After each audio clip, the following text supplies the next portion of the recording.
हाँ भी दोस्तों, स्वागत है आपका अभिनव कैरियर एकेडमी पर।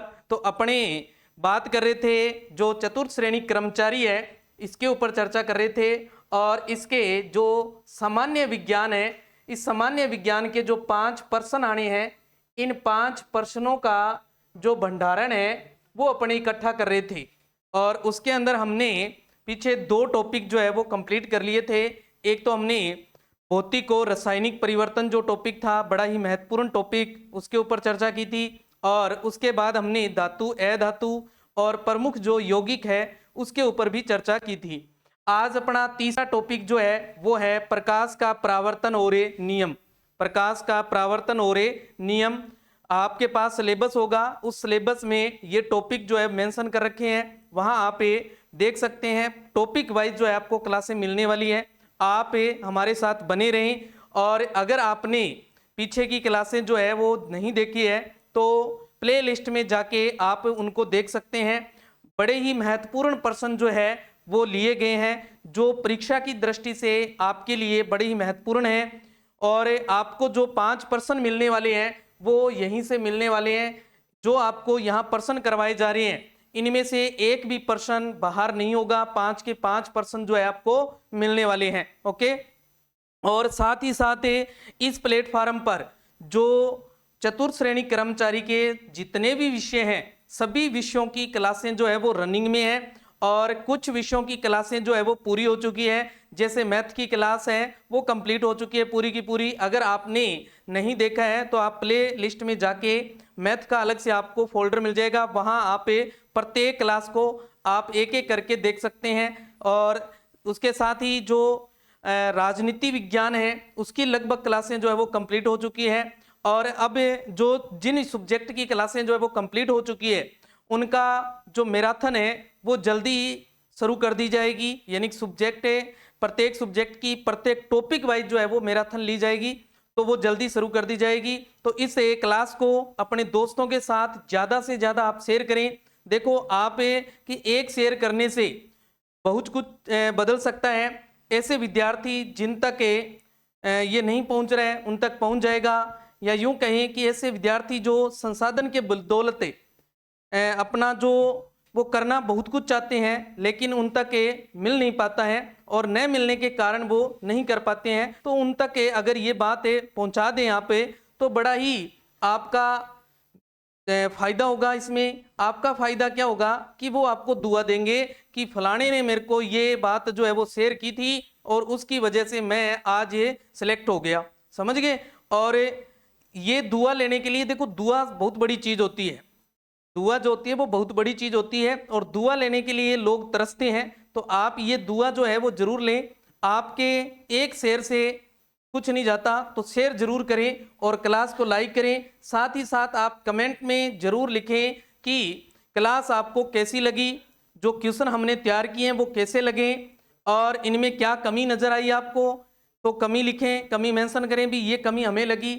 आपको उसी टाइप का जो कंटेंट है वो दिया जाएगा हमारे द्वारा। तो चलते हैं आज के अपने इस टॉपिक पर, प्रकाश का परावर्तन और नियम।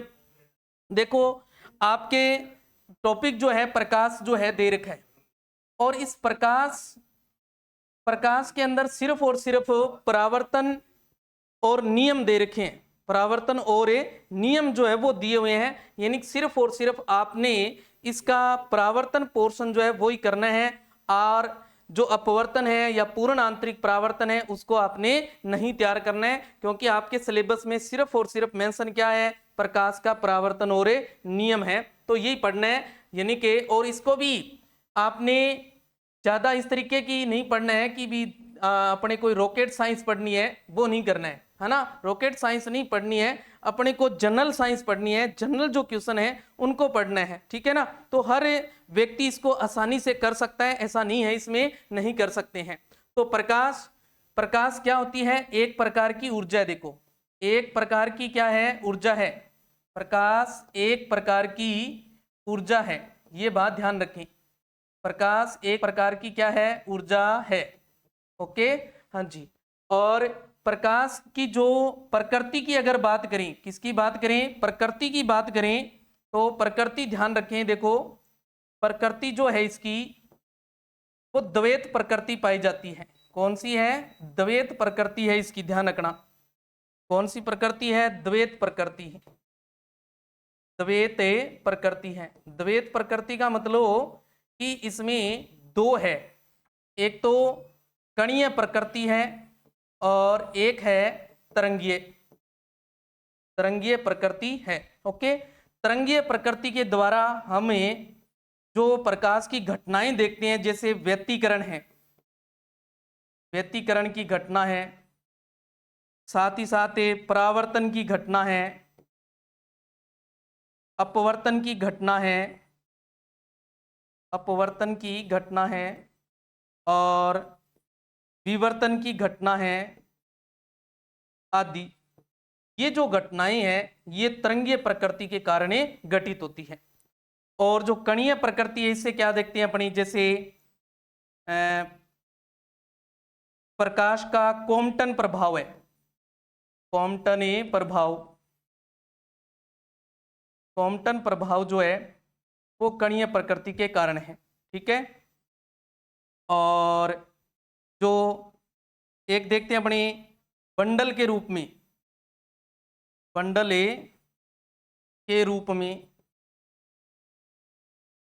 है ना, ये भी क्या है?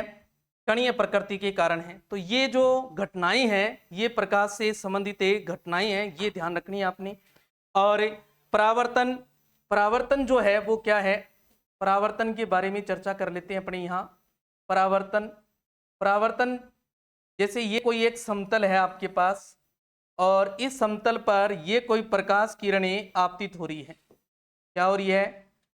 प्रकाश किरणें आपतित हो रही है। तो आपने याद रखना है आपतित किरण जैसे ही ये समतल से टकराएगी तो उसी कोण से वापस से चली जाएगी उसी माध्यम में। ये जो किरण होगी ये होगी परावर्तित किरण। क्या होगी? परावर्तित किरणें होगी। ओके, हाँ जी। और इसके बीचों बीच एक रेखा खींचे अपनी तो ये हो जाएगी इसकी अभिलंब।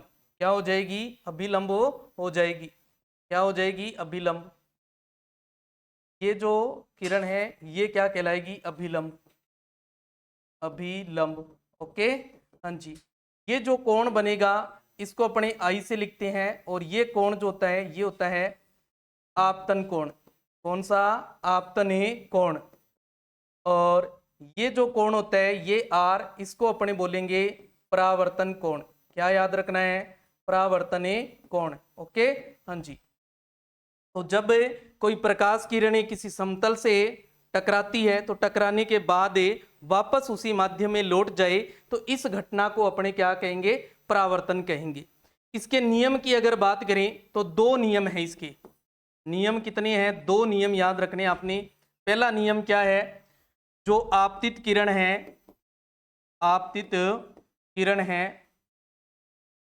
परावर्तित किरण है, परावर्तित किरण है और अभिलंब किरण है, और अभिलंबो किरण है। किरण तीनों एक ही तल में होती है। देखो, एक ही तल में होती है। ओके, ये इसका पहला नियम है।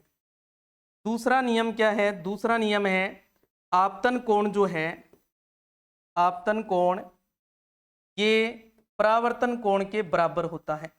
परावर्तन कोण के क्या होता है? बराबर होता है। ये इसका दूसरा नियम है। दो नियम आपने पढ़ने हैं, दो नियम याद रखने हैं। और ये प्रकाश की बात आ गई, कौन कौन सी घटनाएं हैं, प्रकाश क्या है? एक प्रकार की ऊर्जा है।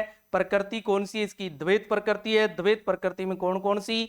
एक कणीय प्रकृति और एक तरंगीय प्रकृति जो है, ये याद रखना है आपने। ओके, तरंगीय प्रकृति से कौन कौन सी घटनाएं जो है प्रकाश के अंदर घटित होती है वो याद रखनी है। कणीय प्रकृति से कौन कौन सी घटनाएं घटित होती है वो याद रखनी है। ओके, हाँ जी। बाकी अपने इसका जो मैटर है आपने ज्यादा नहीं पढ़ना है और इतना ही याद रखना है। बाकी बातें अपने क्वेश्चन के माध्यम, जहां क्वेश्चन है उस क्वेश्चन के ऊपर डिस्कस करते हैं। आओ आगे अभ्यास प्रश्न देखते हैं। प्रकाश किस प्रकार की तरंग होती है? प्रकाश जो है ये किस प्रकार की तरंग होती है? यानी मैंने आपको अभी बताया प्रकाश की जो प्रकृति है वो क्या है? तरंगीय और कणीय दोनों है। तो तरंगीय प्रकृति में जो प्रकाश किरणें होती है वो किस प्रकार की तरंगे होती है? विद्युत चुंबकीय तरंगे होती है। किस प्रकार की तरंगे होती है? विद्युत चुंबकीय तरंगे होती है, ध्यान रखना है। किस प्रकार की होती है? विद्युत चुंबकीय तरंगे होती है। ओके, याद रखना है, विद्युत चुंबकीय तरंगे होती है, याद रह जाएगा, विद्युत चुंबकीय तरंगे होती है।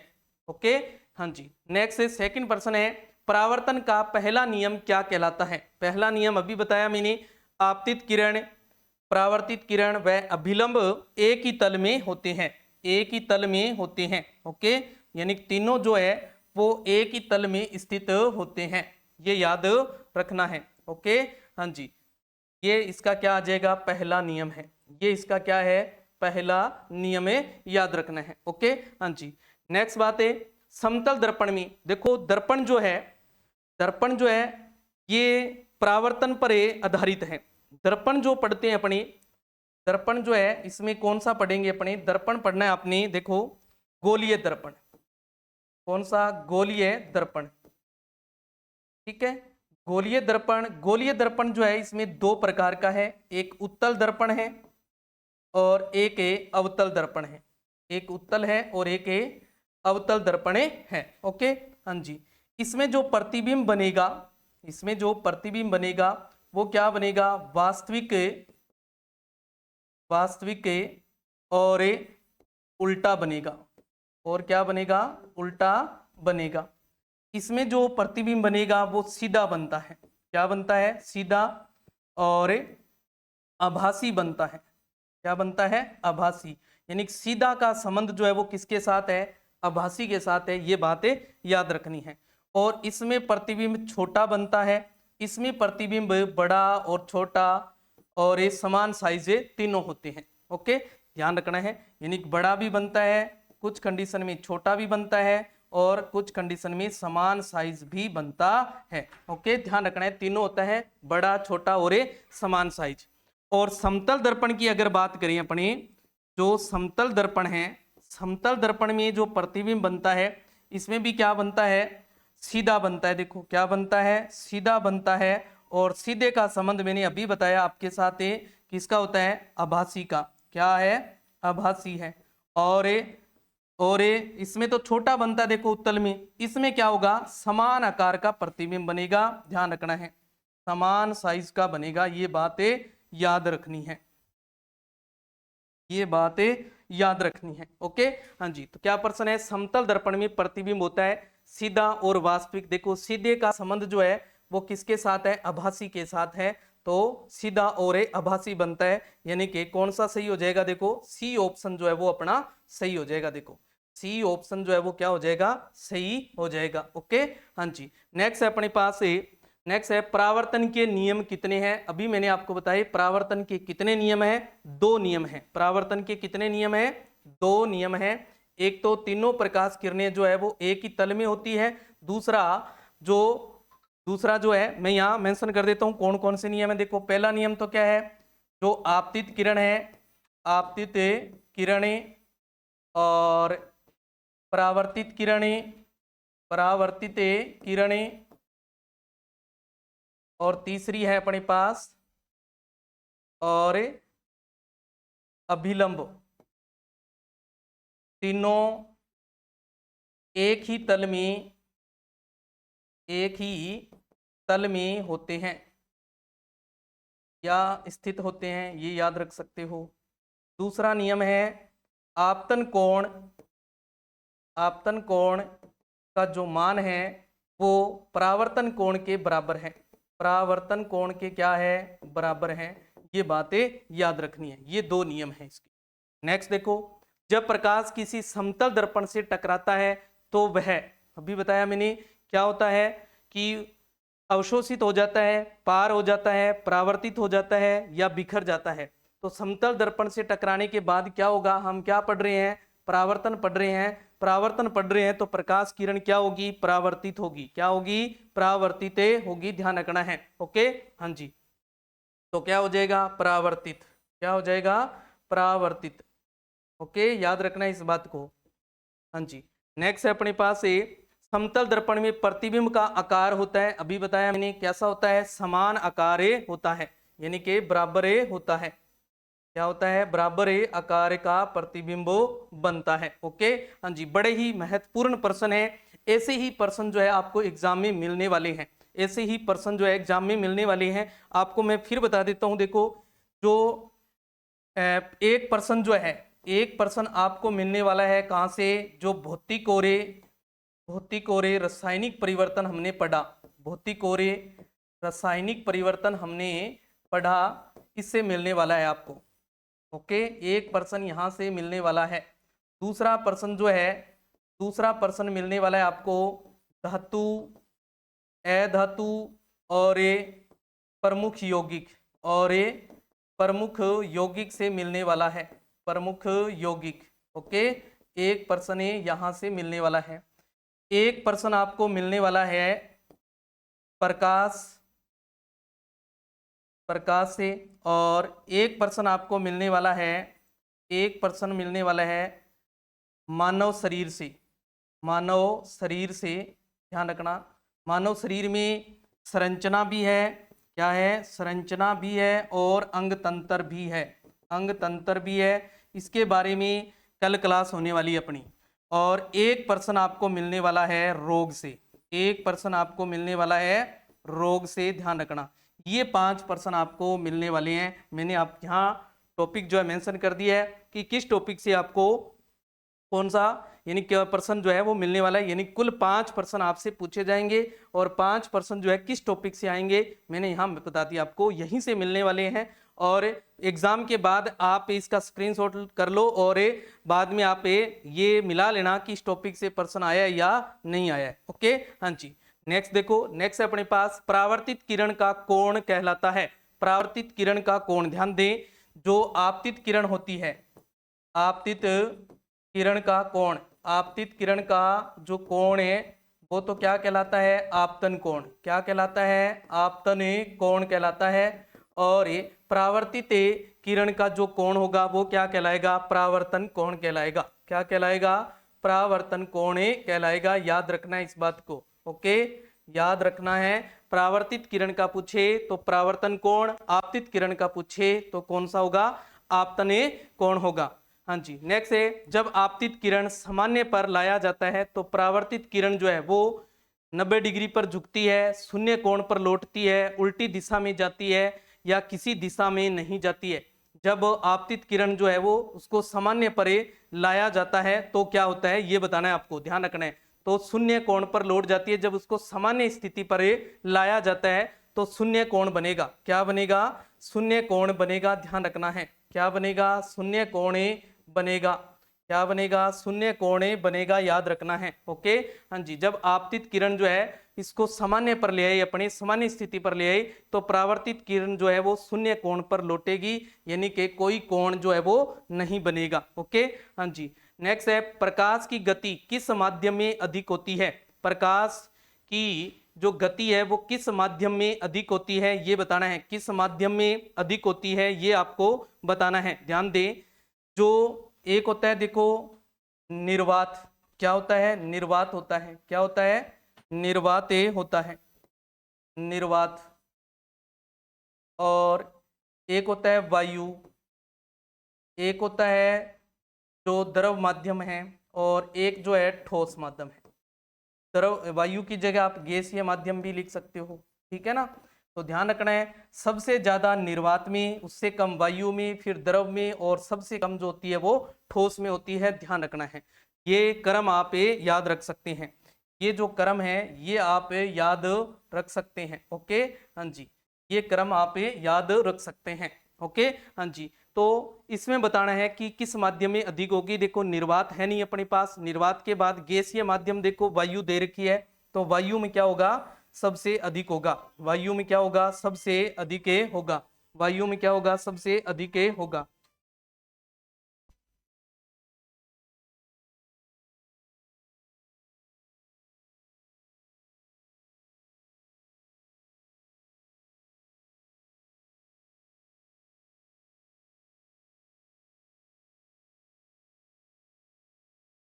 हाँ जी, आओ भी नेक्स्ट देखो। नेक्स्ट अपने पास यदि आपतन कोण 30 डिग्री हो तो परावर्तन कोण होगा। मैंने अभी बताया आपतन कोण का मान जो है वो परावर्तन कोण के क्या होता है, बराबर होता है।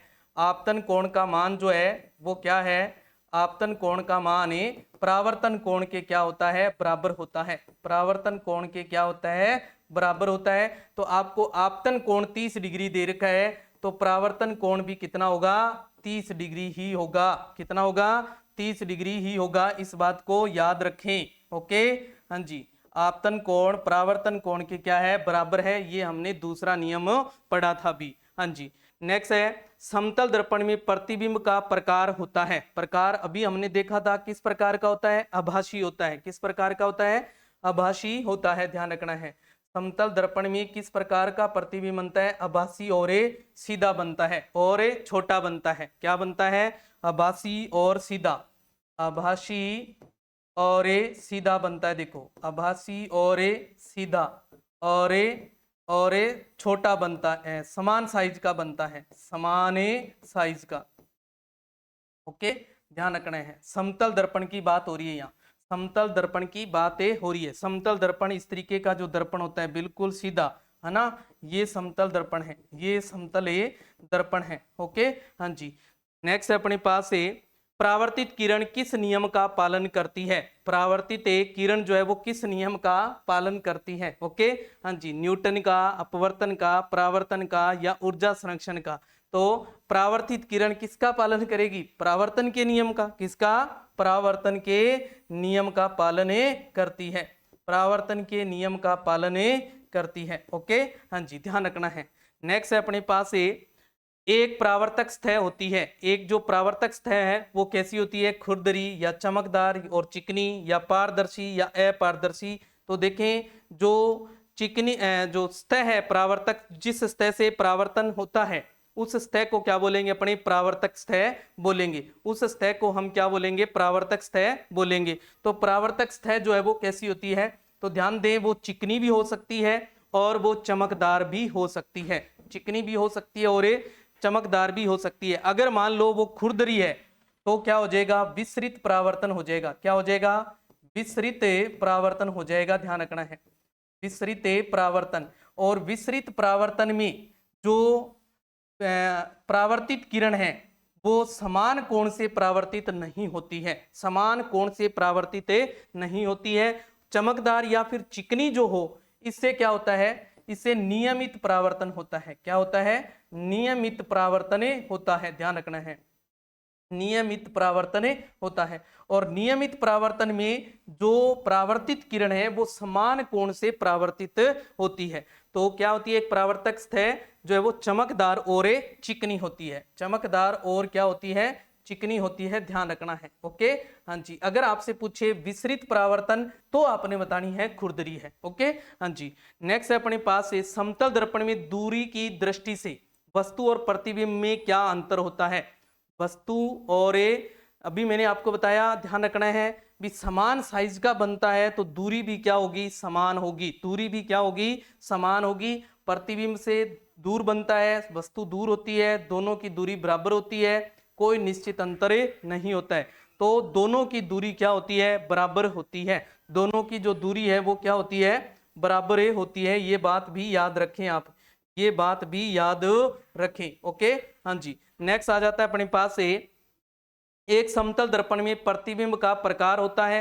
प्रतिबिंब का जो प्रकार है वो कैसा होता है, सीधा होता है। मैंने बताया क्या, कैसा होता है, सीधा और आभासी होता है, सीधा और क्या होता है, आभासी होता है। ओके, हाँ जी। नेक्स्ट है अपने पास परावर्तन का द्वितीय नियम यह कहता है कि आपतन कोण बराबर है परावर्तन कोण, या परावर्तन कोण बराबर है 90 डिग्री, या प्रकाश वापस नहीं आता है, या प्रकाश माध्यम बदलता है। तो कौन सा नियम बताया दूसरा मैंने, आपतन कोण जो होता है वो परावर्तन कोण के क्या होता है, बराबर होता है। ओके, ये छोटी छोटी बातें हैं, देखो यहीं से आपको प्रश्न मिलने वाला है। कोई आपको रॉकेट साइंस नहीं पढ़नी है। ओके, कोई रॉकेट साइंस जो है आपको नहीं पढ़नी है, बिल्कुल जनरल साइंस पढ़नी है। जनरल साइंस ही टॉपिक दे रखा है और वहीं से जनरल साइंस के यानी सिंपल क्वेश्चन जो है वो एग्जाम में आपसे पूछे जाएंगे, ये बात ध्यान रखें। ओके, हाँ जी। नेक्स्ट है दर्पण शब्द किस भाषा से लिया गया है। दर्पण जो शब्द है ये किस भाषा से लिया गया है, ये भाषा का नाम बताना है आपने,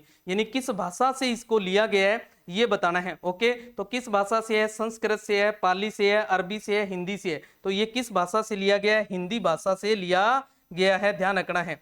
किस भाषा का शब्द है, हिंदी भाषा का शब्द है। ओके, हाँ जी। हिंदी टॉपिक भी आपका, तो वहां आप ये बातें अच्छे से कवर कर सकते हैं हिंदी वाली टॉपिक में। तो अगर ऐसा क्वेश्चन आता है तो वहां से भी आप इस टॉपिक को जो ये बात जो है वहां क्लियर कर सकते हैं हिंदी वाले टॉपिक में।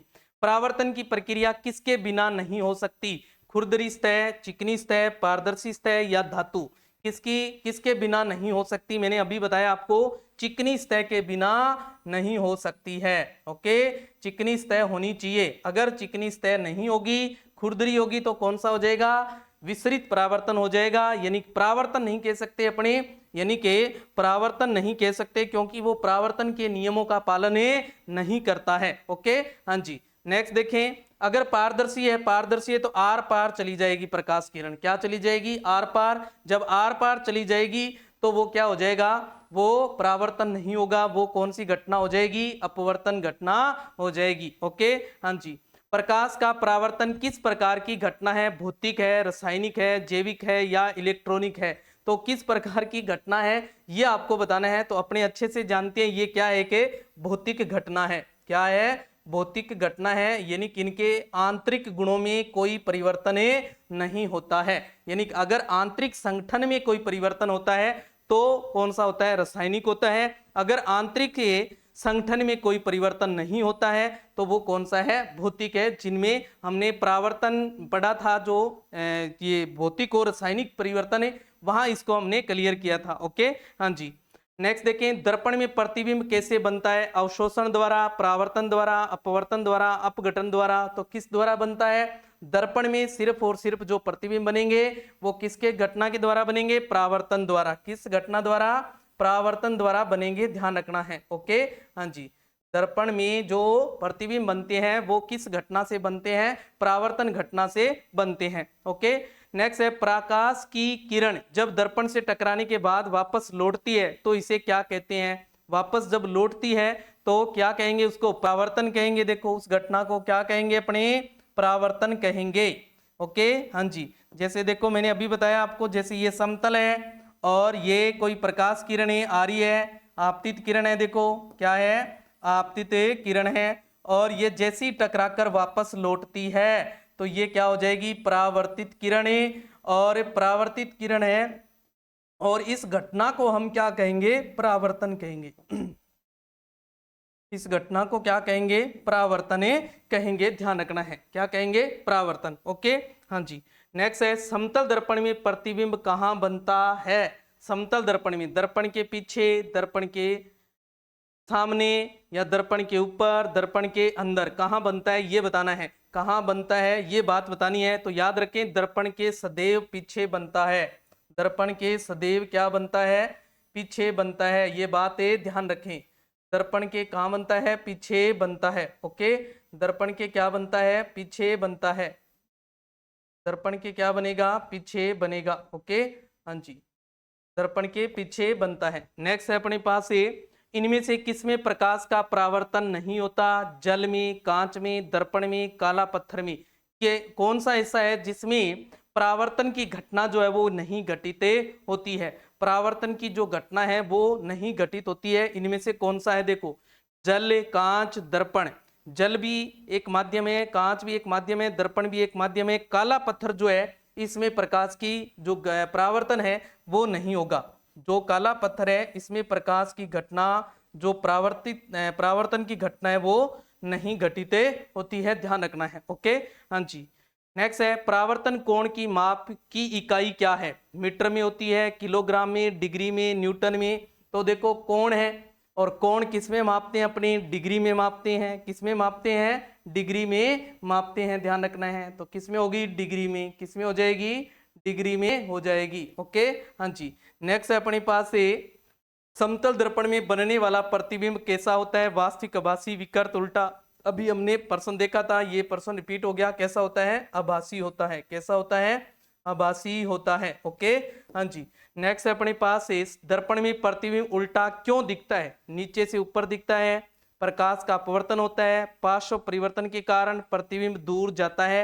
यानी किस कारण जो है वो अपने को उल्टा दिखता है, ये बताना है। किस कारण उल्टा दिखता है? किस कारण दिखता है कि इसमें पार्श्व परिवर्तन होता है। क्या होता है? पार्श्व परिवर्तन होता है। इस कारण क्या होता है? वो उल्टा दिखाई देता है। पार्श्व यानी कि साइड जो है, साइड से जो है वो साइड में चेंज होता है। जैसे यूं है तो साइड जो है वो बदल जाएगी। जैसे आप देखना, आज जो आपका चेहरा है, आप चेहरा देखते हो जिस दर्पण में, वो कौन सा दर्पण है? समतल दर्पण है, एक तो याद रखें।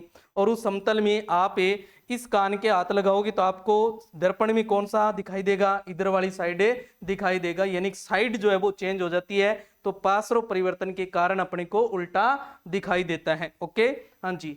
प्रकाश का परावर्तन किस सतह से होता है? खुरदरी सतह, पारदर्शी, चमकदार या रबर की सतह? तो कौन सी थी? देखो, चमकदार सतह। किससे होता है? चमकदार सतह से होता है, ध्यान रखना है। ओके, किस सतह से होता है? चमकदार सतह से होता है। ओके, हाँ जी। नेक्स्ट है, समतल दर्पण में छवि कैसी बनती है? उल्टी और आभासी, सीधा और आभासी, उल्टा और वास्तविक है, सीधा और वास्तविक। तो अभी बताया मैंने, ये क्वेश्चन भी रिपीट हो गया।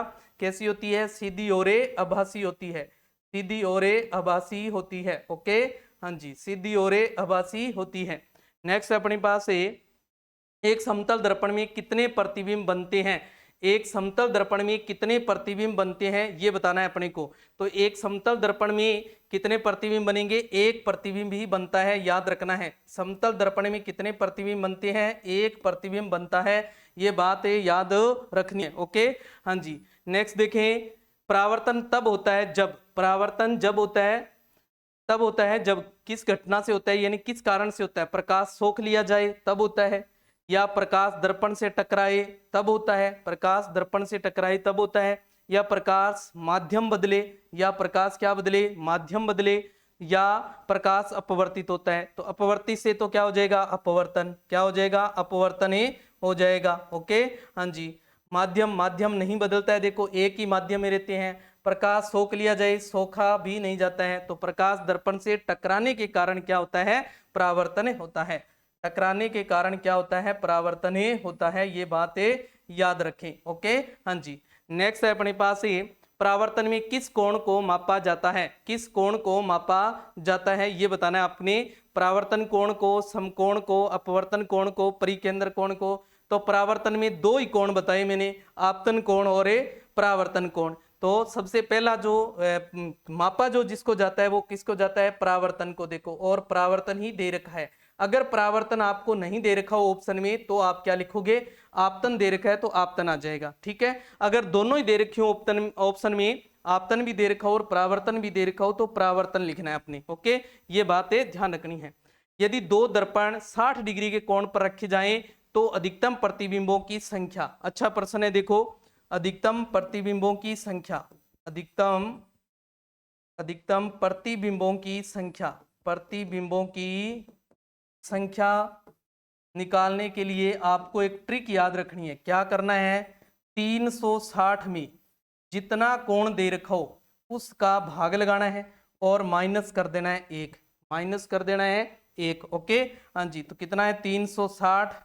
थीटा कोण कितना है? देखो 60 डिग्री, 60 और माइनस कर देंगे 1। देखो 6 का भाग देंगे 36 में, 6 में से 1 माइनस करें, क्या आ जाएगा? 5। कितने कोण होंगे? प्रतिबिंब होंगे 5 हो जाएंगे। देखो कितने हो जाएंगे? 5 हो जाएंगे। ये बात आपने याद रखनी है। ये जो फॉर्मूला है ये आपने याद रखना है। क्या? ये जो फॉर्मूला है, ये जो ट्रिक है वो याद रखनी है। 360 बटे थीटा माइनस 1। ओके, हाँ जी। नेक्स्ट है अपने पास समतल दर्पण में वस्तु और प्रतिबिंब की दूरी कैसी होती है? वस्तु से अधिक होती है, प्रतिबिंब अधिक होती है, या बराबर होती है, कोई दूरी नहीं होती है? तो मैंने क्या बताया? समान दूरी पर होते हैं, यानी कि बराबर दूरी होती है। क्या होती है? बराबर दूरी होती है। ओके, हाँ जी। नेक्स्ट है, परावर्तन की क्रिया किस सतह पर होती है? खुरदरी सतह, पारदर्शी, चमकदार, या फिर अपारदर्शी? अब देखो यहाँ दोनों बात दे दी, देखो चमकदार भी दे दी और खुरदरी भी दे दी। चमकदार, खुरदरी और पारदर्शी और अपारदर्शी ये दे रखा है अपने को, ठीक है। तो खुरदरी में तो कौन सा हो जाएगा, देखो आपको बताया मैंने विसरित परावर्तन, कौन सा हो जाएगा, विसरित परावर्तन हो जाएगा इसमें, देखो विसरित परावर्तन हो जाएगा, ओके, विसरित परावर्तन, यानी परावर्तन नहीं कह सकते इसमें। और पारदर्शी में अपवर्तन आ जाएगा, देखो क्या हो जाएगा, अपवर्तन हो जाएगा, ओके, हाँ जी। अपारदर्शी से कोई घटना घटित नहीं होती है, कोई घटना घटित नहीं होती है, नहीं होती है, ध्यान रखना है, ओके, हाँ जी। इससे आप घटना जो है ऐसा नहीं, ऐसा नहीं, आप इससे जो घटना है वो कौन सी हो जाएगी, विवर्तन, कौन सी, विवर्तन जो घटना है वो घटित हो जाएगी, कौन सी घटना, विवर्तन जो घटना है वो हो जाएगी। चमकदार जो सतह है इससे कौन सी हो जाएगी, परावर्तन की घटना, चमकदार से कौन सी आ जाएगी, परावर्तन की घटना, आपको मैंने पहले ही बताया ये क्वेश्चन, ओके, हाँ जी। नेक्स्ट देखो, वायु में प्रकाश की गति, अच्छा प्रश्न है, यानी कि वायु में जो प्रकाश है, या फिर यूं याद रखें, प्रकाश की जो चाल है वो कितनी होती है, 3 गुणा 10 की पावर 8 मीटर पर सेकेंड, 3 गुणा 10 की पावर 8 मीटर पर सेकेंड होती है, 3 गुणा 10 की पावर 8 मीटर पर सेकेंड होती है, ओके, हाँ जी।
हाँ जी, आओ भी, नेक्स्ट है अपने पास यदि आपतन कोण 45 डिग्री हो तो परावर्तन कोण क्या होगा, तो मैंने अभी बताया आपतन कोण का मान जो है वो परावर्तन कोण के क्या होता है, बराबर होता है। यानी आपतन कोण जो है, आपतन कोण यदि 45 डिग्री है तो परावर्तन कोण भी कितना होगा, 45 डिग्री होगा, ध्यान रखना इस बात को, ओके, हाँ जी।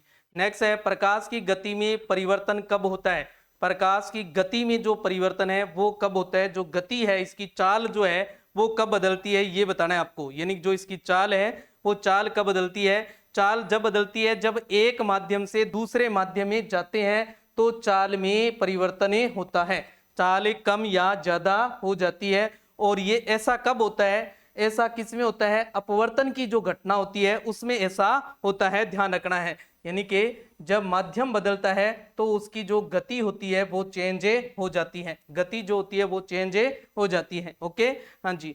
नेक्स्ट है, परावर्तन किस नियम का उदाहरण है, न्यूटन का, गति का नियम, ऊर्जा संरक्षण का, प्रकाश की सीधी चाल का, गुरुत्वाकर्षण का, तो किस पर है, प्रकाश है, तो प्रकाश की सीधी चाल क्या आ जाएगा, प्रकाश की सीधी चाल का है, ओके, हाँ जी।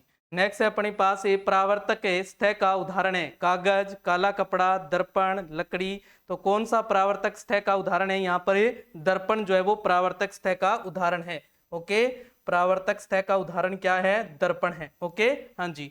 नेक्स्ट है अपने पास, परावर्तन में किरणें किस तल में होती है, अलग अलग तल में होती है, अलग अलग तल में होती है क्या, नहीं, समान तल में, दर्पण के पीछे, या वक्र तल में, तो क्या होती है, एक ही तल में होती है, अर्थात समान तल में होती है, समान तल में होती है, ये बातें याद रखनी है, ओके, हाँ जी। इस क्लास को आप अगर अभी तक आपने शेयर नहीं किया है तो अपने दोस्तों के साथ आप ये शेयर करें ज्यादा से ज्यादा, ओके, हाँ जी। नेक्स्ट देखो, समतल दर्पण में अक्षरों का प्रतिबिंब होता है, उल्टा, सीधा, बड़ा या कोई नहीं, दर्पण कौन सा है, समतल दर्पण है, कौन सा है, समतल दर्पण की बात हो रही है। और समतल दर्पण में कैसा था, मैंने अभी आपको बताया कि समतल दर्पण में जो सीधा प्रतिबिंब बनता है, क्या बनता है, सीधा बनता है, क्या, सीधा प्रतिबिंब बनता है। लेकिन यहाँ अक्षरों की बात हो रही है, जब अक्षरों की बात हो समतल दर्पण में तो वो कैसे बनेंगे, उल्टे बनेंगे, ये बात याद रखनी है, ये बात आपने क्या रखनी है, याद रखनी है। मोस्ट बात है, इस बात को आपने याद रखना है। देखो अक्षरों की बात आए तो क्या हो जाएगा, उल्टा हो जाएगा। अगर सीधे प्रतिबिंब की बात करें तो क्या हो जाएगा, सीधा हो जाएगा। ओके हाँ जी। इनमें से कौन प्रावर्तक सतह नहीं है? दर्पण, कांच, एल्यूमिनियम, कपड़ा। कपड़ा नहीं है, देखो कपड़ा नहीं है। ओके, कपड़े से कोई भी परावर्तन नहीं होता है, कपड़े से कोई भी परावर्तन नहीं होता है। समतल दर्पण में प्रतिबिंब की जो प्रकृति होती है वो कैसी होती है, आभासी होती है। कैसी होती है, आभासी होती है। हमने ये प्रश्न जो है अच्छे से याद है, आपको हो गया होगा। ओके हाँ जी। नेक्स्ट देखो, दो समतल दर्पण एक दूसरे के सामने रखे जाएं तो कितने प्रतिबिंब बन सकते हैं? कितने प्रतिबिंब बन सकते हैं जब एक दूसरे के सामने रखे जाएं? एक दूसरे के क्या रखे जाएं, सामने रखे जाएं। जब सामने रखे जाएं ना समतल दर्पण, और दर्पण कौन से हो, समतल हो, और एक दूसरे के, जैसे यहाँ एक दर्पण पड़ा है देखो, और एक समतल दर्पण यहाँ पड़ा है, ऐसे सामने रखे जाएं, अगर क्या रखे जाएं, सामने रखे जाएं। ओके, जैसे इधर तो इसका परावर्तक सतह इस वाली साइड है और इसकी इधर वाली साइड है, ये परावर्तक सतह है। ओके, तो एक दूसरे के सामने रखे गए हैं तो प्रतिबिंब जो बनेंगे, तब प्रतिबिंब जो बनेंगे वो प्रतिबिंब कितने होंगे, अनंत होंगे। इस बात को याद रखना है आपने, अनंत प्रतिबिंब बनेंगे, इस बात को याद रखना है। कितने प्रतिबिंब होंगे, अनंत प्रतिबिंब होंगे। क्या होंगे, अनंत प्रतिबिंब होंगे। ओके हाँ जी, याद रखना इस बात को। नेक्स्ट है, हमें दर्पण में अपना चेहरा इसलिए दिखाई देता है क्योंकि प्रकाश सोख लिया जाता है? नहीं। प्रकाश परावर्तित होता है? हाँ, प्रकाश क्या होता है, परावर्तित होता है। प्रकाश क्या होता है, परावर्तित होता है। ओके हाँ जी। नेक्स्ट है अपने पास है, सामान्य रेखा क्या होती है? वस्तु से जुड़ी रेखा, दर्पण पर खींची गई सीधी रेखा, आपतित और परावर्तित किरणों को जोड़ने वाली रेखा, और परावर्तक सतह पर लंबवत रेखा। यानी कौन सी होती है इनमें से, ये बताना है आपने। ओके हाँ जी, तो याद रखना है, परावर्तक सतह पर लंबवत जो रेखा होती है उसको हम क्या बोलते हैं, सामान्य रेखा बोलते हैं। क्या बोलते हैं, सामान्य रेखा बोलते हैं, जिसे हमने अभिलंब का नाम दिया। क्या नाम दिया, अभिलंब का नाम दिया। तो याद रखना है, इसको हम अभिलंब रेखा भी कहते हैं, अभिलंब रेखा भी कहते हैं। ओके, ध्यान रखना इस बात का। नेक्स्ट है, प्रकाश सीधी रेखा में चलता है, यह किसका नियम है? परावर्तन का, अपवर्तन का, घर्षण का, कंपन का। तो परावर्तन जो है सीधी रेखा में किस में चलता है, परावर्तन में। किस में चलता है, परावर्तन में। ये बात ध्यान रखना है। अपवर्तन में भी क्या हो जाता है, ये सीधा नहीं चलता है, सीधा नहीं चलता है। ओके हाँ जी। नेक्स्ट है, परावर्तन कोण और आपतन कोण अलग होते हैं, समान होते हैं, विपरीत होते हैं, कोई संबंध नहीं है? तो क्या होते हैं, समान होते हैं। क्या होते हैं, समाने होते हैं, ध्यान रखना है। ओके हाँ जी। नेक्स्ट है, परावर्तित किरण किस दिशा में जाती है? उसी माध्यम में, दूसरे माध्यम में, सतह के भीतर, या गायब हो जाती है? तो कहाँ जाती है, उसी माध्यम में। कहाँ जाती है, उसी माध्यम में चली जाती है, उसी माध्यम में चली जाती है। नेक्स्ट है अपने पास, प्रकाश के परावर्तन की खोज किसने की थी? आइंस्टीन, गैलीलियो, यूक्लिड या न्यूटन ने? यानी कि प्रकाश के परावर्तन की खोज जो है वो किसने की थी, ये बताना है आपको। तो जो प्रकाश के परावर्तन की खोज का जो श्रेय है ये किसको जाता है, ये बताना है। तो प्रकाश की परावर्तन का जो श्रेय है वो यूक्लिड को जाता है, ध्यान रखना है। किसने की थी, यूक्लिड ने की थी। ओके, ध्यान रखना है। ये क्या था, एक गणितज्ञ था। क्या था, गणितज्ञ था, इसको जाता है। ओके हाँ जी। नेक्स्ट है, प्रकाश विकिरणों की प्रकृति होती है, ये आया हुआ प्रश्न है। जो प्रकाश विकिरण है यानी कि इनकी जो प्रकृति है वो कैसी होती है? तरंग के समान, कण के समान, तरंग एवं कण दोनों के समान, तरंग कण किसी के समान नहीं, किसी के समान नहीं। तो मैंने क्या बताया शुरू में आपको, यानी कि इनकी द्वैत प्रकृति होती है। प्रकाश की क्या होती है, द्वैत प्रकृति होती है। प्रकाश की क्या है, द्वैत प्रकृति होती है। और द्वैत प्रकृति में कौन कौन से थे? एक तरंगीय प्रकृति और एक कणीय प्रकृति। एक तो तरंगीय और एक क्या है, कणीय प्रकृति है, ध्यान रखना है। ओके हाँ जी। तो कौन सा आ जाएगा, सी ऑप्शन सही हो जाएगा अपना। देखो कौन सा हो जाएगा, सी ऑप्शन ए सही हो जाएगा। देखो ऐसे सिंपल प्रश्न पूछे जाते हैं। ओके हाँ जी। नेक्स्ट है, प्रकाश की गति किसके बीच से जाते हुए न्यूनतम हो जाती है, यानी कम हो जाती है? तो कम किस में होती है बताओ? मैंने आपको अच्छे से बताया, निर्वात में सबसे ज्यादा है, निर्वात में सबसे ज्यादा है। उससे कम, उससे कम गैसीय माध्यम में, गैसीय माध्यम में, उससे कम द्रव्य माध्यम में, और उससे कम ठोस माध्यम में। सबसे कम किसमें आ जाएगी? ठोस में। तो इसमें देखो कौन है? कांच। कांच कैसा होता है? देखो ठोस होता है। कैसा होता है? ठोस होता है। ओके। जल देखो कैसा होता है? द्रव है। और वायु क्या है? गैस है। वायु क्या है? गैस है। और ये निर्वात हो गया। निर्वात में तो सबसे ज्यादा है। हमें कौन सी पूछी है? न्यूनतम पूछी है। देखो क्या पूछी है? न्यूनतम। तो न्यूनतम किस में आ जाएगा? ठोस यानी कि कांच में आ जाएगी। ध्यान रखना है। ओके। हाँ जी, ऐसे प्रश्न आएंगे। देखो आया हुआ प्रश्न है। ओके। हाँ जी, नेक्स्ट है, सूर्य से पृथ्वी तक प्रकाश के पहुंचने में लगभग समय लगता है। यानी जो सूर्य का प्रकाश है वो पृथ्वी पर लगभग कितने समय में पहुंचता है? तो लगभग उसको समय लगता है 8 मिनट। कितना लगता है? 8 मिनट का समय लगता है। ओके। हाँ जी, नेक्स्ट है, उत्तल दर्पण द्वारा बना प्रतिबिंब। उत्तल दर्पण से जो प्रतिबिंब बनता है वो कैसा बनता है? ध्यान दें, उत्तल दर्पण से प्रतिबिंब की बातें करते हैं। देखो उत्तल दर्पण, उत्तल दर्पण से जो प्रतिबिंब बनता है वो कैसा बनेगा? वो बनेगा सीधा। और सीधे का संबंध है आभासी। सीधा का संबंध है आभासी। ध्यान रखना है। और क्या बनता है? छोटा। और क्या बनता है? छोटा बनता है। ध्यान रखना है। तो उत्तल दर्पण की बात है, मैंने शुरू में ये बात आपको बताया। देखो तो कहाँ है? देखो काल्पनिक। काल्पनिक का मतलब आभासी होता है, सिर्फ आभास करना। देखो है ना। तो कौन सा हो जाएगा? देखो काल्पनिक ओरे सीधा बनता है। देखो काल्पनिक ओरे सीधा बनता है। काल्पनिक ओरे सीधा बनता है। ओके। हाँ जी, नेक्स्ट है अपने पास गोलीय दर्पण की फोकस दूरी, उसकी वक्रता त्रिज्या की क्या होती है? वक्रता त्रिज्या की क्या होती है बताना है। यानी गोलीय दर्पण है उसकी फोकस दूरी। देखो ध्यान दें, ये जैसे गोलीय दर्पण है, ये जैसे क्या है आपके पास? एक गोलीय दर्पण है। ये आपके पास क्या है? एक गोलीय दर्पण है। इसके बीचों बीच एक काल्पनिक रेखा होती है।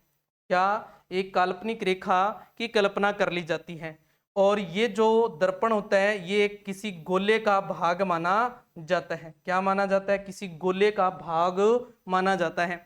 इस गोले का जो केंद्र होगा वो क्या कहलाता है? वक्रता केंद्र। क्या कहलाता है बच्चे? वक्रता केंद्र कहलाता है। ओके। हाँ जी। और जो ये काल्पनिक रेखा दर्पण को जिस बिंदु पर काटती है उस बिंदु को बोलते हैं अपने ध्रुव। क्या बोलते हैं? ध्रुव बोलते हैं। और जो प्रकाश किरणें हैं ये इस प्रकाश समतल के जो अपना जो ये काल्पनिक रेखा है, इस काल्पनिक रेखा को भी अपने नाम दे देते हैं। ये होता है मुख्य अक्ष। क्या बोलते हैं इसको? मुख्य अक्ष कहते हैं। इस मुख्य अक्ष के समांतर जाती है। तो टकराने के बाद जिस बिंदु से ये गुजरती है उस बिंदु को बोलते हैं मुख्य फोकस। क्या बोलते हैं? मुख्य फोकस बिंदु बोलते हैं। ओके। हाँ जी, मुख्य फोकस। और इसे ध्रुव और इस वक्रता केंद्र के बीच की जो दूरी होती है वो होती है वक्रता त्रिज्या। क्या होती है? वक्रता त्रिज्या होती है। और इस जो मुख्य फोकस है और जो ये ध्रुव है इसके बीच की जो दूरी होती है इसको बोलते हैं फोकस दूरी। क्या बोलते हैं? फोकस दूरी बोलते हैं। ओके, ध्यान रखना है। तो ध्यान दो, दर्पण की फोकस दूरी जो है, फोकस दूरी जो है वो वक्रता त्रिज्या की क्या है? आधी होती है। वक्रता त्रिज्या की क्या होती है? आधी होती है। ध्यान रखना है। वक्रता त्रिज्या की क्या होती है? आधी होती है। ओके, याद रखना है। वक्रता त्रिज्या की क्या होती है? आधी होती है।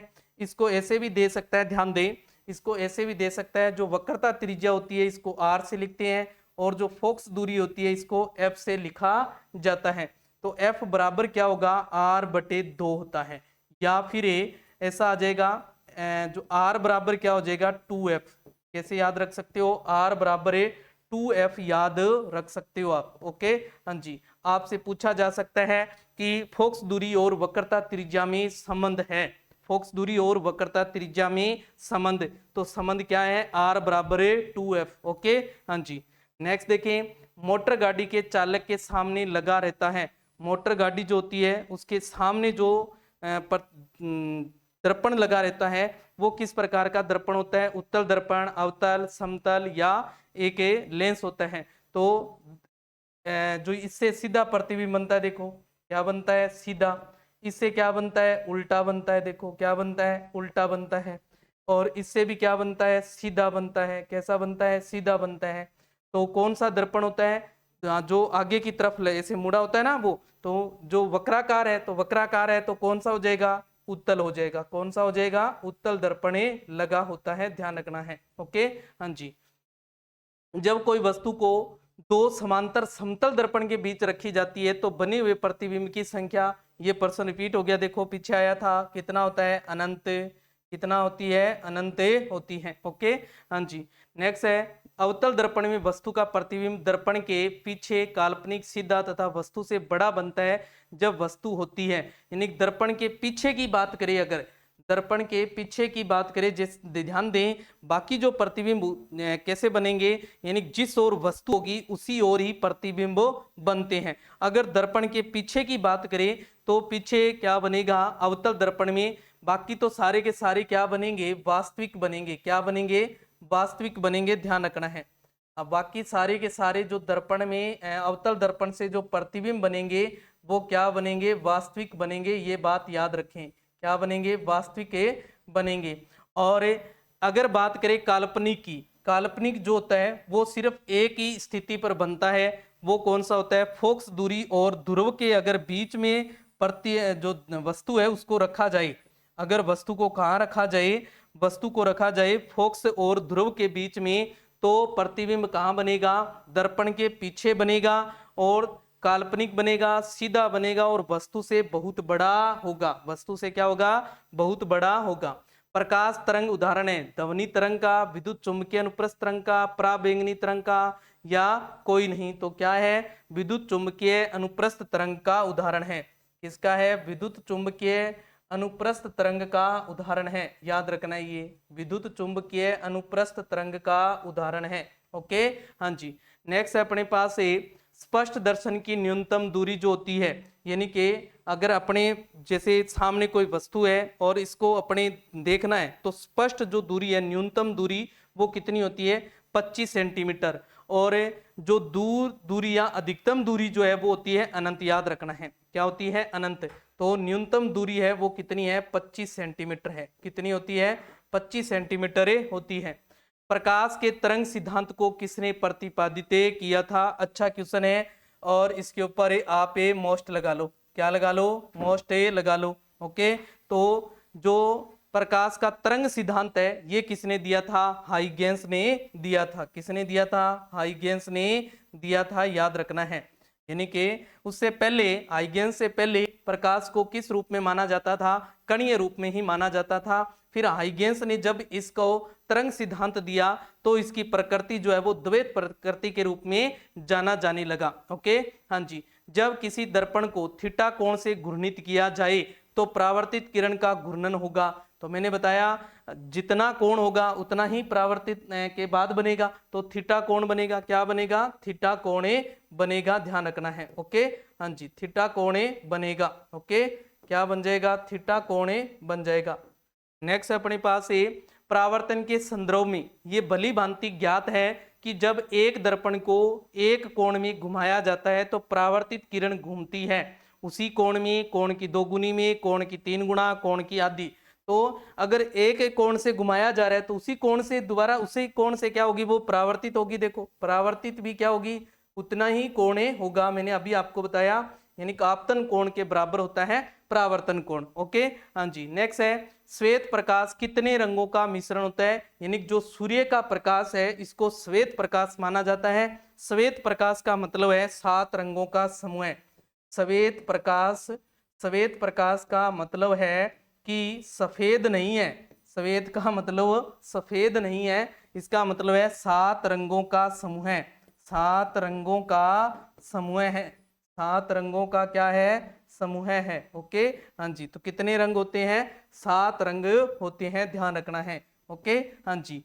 नेक्स्ट है किसी वस्तु का आवर्धित आभासी प्रतिबिंब प्राप्त करने के लिए प्रयोग किया जाता है समतल दर्पण, उत्तल दर्पण, अवतल या अवतल लेंस। तो आवर्धित बड़ा प्रतिबिंब है और आभासी प्रतिबिंब है। आभासी और बड़ा प्रतिबिंब जो है, देखो जो उत्तल दर्पण है, उत्तल दर्पण से हम प्रतिबिंब जो बनाएंगे आभासी जरूर बनाएंगे, आभासी जरूर बनाएंगे, लेकिन आभासी के साथ साथ में छोटा भी बनेगा। और अभी हमने एक देखा अवतल दर्पण में एक ऐसी कंडीशन है जब हम ध्रुव और मुख्य फोकस के बीच में वस्तु को रखते हैं तो आभासी प्रतिबिंब भी बनता है और वस्तु से बहुत बड़ा बनता है। उस बात को आवर्धित का मतलब होता है बहुत बड़ा, है ना। तो किससे आएगा? अवतल दर्पण आएगा, याद रखना इस बात को। ओके, हाँ जी। नेक्स्ट है अपने पास, निम्न में से कौन सा सदा उस वस्तु की छोटी छवि बनाएगा जो उसके सामने रखी जाए? तो छोटा प्रतिबिंब हमेशा ही किससे बनता है? उत्तल दर्पण से बनता है। ये बात आपने अच्छे से याद रखनी है। ओके, हाँ जी, ये बात आपने अच्छे से याद रखनी है। नेक्स्ट है, ईएनटी डॉक्टरों द्वारा प्रयोग किए जाने वाला हेड मिरर किस प्रकार का होता है? यानी जो हेड पर मिरर, ईएनटी डॉक्टर का मतलब है जो दंत चिकित्सक होते हैं, है ना, जो दांतों वाले डॉक्टर है, दंत चिकित्सक जिनको कहते हैं अपने। ओके, दंत चिकित्सक, ये याद रखना है। ओके, यानी जो दांतों वाले जो डॉक्टर हैं उनके जो हेड पे एक दर्पण लगा रखते हैं वो, और जो अपने दांत वगैरह होते हैं इनका प्रतिबिंब देखते हैं वो। तो क्या देखते हैं? इनका प्रतिबिंब छोटा देखते हैं कि बड़ा? वो बड़ा प्रतिबिंब देखते हैं। क्या देखते हैं? बड़ा प्रतिबिंब देखते हैं। तो बड़ा प्रतिबिंब किससे आ जाएगा? अवतल से। किससे आ जाएगा? अवतल से आ जाएगा। ओके, हाँ जी। नेक्स्ट है अपने पास परावर्तित प्रकाश में ऊर्जा आपतन कोण पर निर्भर नहीं करती है, आपतन कोण के बढ़ने के साथ बढ़ती है तब परिवर्तन होता है, आपतन कोण के बढ़ने के साथ घटती है, आपतन कोण 45 डिग्री के बराबर होने पर अधिकतम हो जाती है। परावर्तित प्रकाश में ऊर्जा जो होती है वो आपतन कोण के बढ़ने के साथ बढ़ती है और परिवर्तन होता है। ध्यान रखना है। कौन सा? बी ऑप्शन जो है अपना क्या हो जाएगा? सही हो जाएगा। बी ऑप्शन जो है वो क्या हो जाएगा? सही हो जाएगा। ध्यान रखना है। ओके, हाँ जी, बी ऑप्शन जो है वो अपना सही हो जाएगा। तो इसी के साथ ये आज की क्लास जो है वो कंप्लीट होती है। हमने क्या पढ़ा है आज? आज हमने पढ़ा है प्रकाश का परावर्तन। क्या पढ़ा है? प्रकाश का परावर्तन पढ़ा है। सिर्फ आपको परावर्तन को ही तैयार करना है, आपने अपवर्तन या पूर्ण आंतरिक परावर्तन नहीं पढ़ना है। सिर्फ परावर्तन से ही आपका क्वेश्चन जो है वो पूछा जाएगा। ओके, हाँ जी। और अगर इस क्लास को आपने अभी तक शेयर नहीं किया है तो एक बार आप दोबारा इस क्लास को शेयर कीजिए अपने दोस्तों के साथ। और कल हम करने वाले हैं, कल हम क्या करने वाले हैं? देखो, कल हम करने वाले हैं जो आनुवांशिकीय, आनुवांशिकीय, आनुवांशिकीय शब्दावली है। देखो, शब्दावली जो है इस पर प्रश्न भी पूछा जा सकता है। इसके ऊपर चर्चा करने वाले हैं। यह आपके सिलेबस में मेंशन कर रखा है, आपके पास सिलेबस होगा, वहां जाके उस सिलेबस को आप देख सकते हैं कि मैंने ये जो टॉपिक है आपको क्रम वाइज जिस प्रकार सिलेबस में दे रखे हैं उसी प्रकार आपको टॉपिक यहाँ मिलने वाले हैं। यानी पहला टॉपिक उसमें भौतिक परावर्तन, भौतिक और रासायनिक परिवर्तन जो है वो दे रखा है। उसके बाद दूसरा जो है धातु है, धातु और पदार्थ दे रखा है। तीसरा प्रकाश था। और चौथा जो टॉपिक है आपको आनुवांशिकीय शब्दावली दे रखा है। तो कल की क्लास होने वाली अपनी आनुवांशिकीय शब्दावली पर। तब तक के लिए जय हिंद, जय भारत। और आपने काम क्या करना है? इस क्लास को ज़्यादा से ज़्यादा अपने दोस्तों के साथ शेयर करना है। ओके।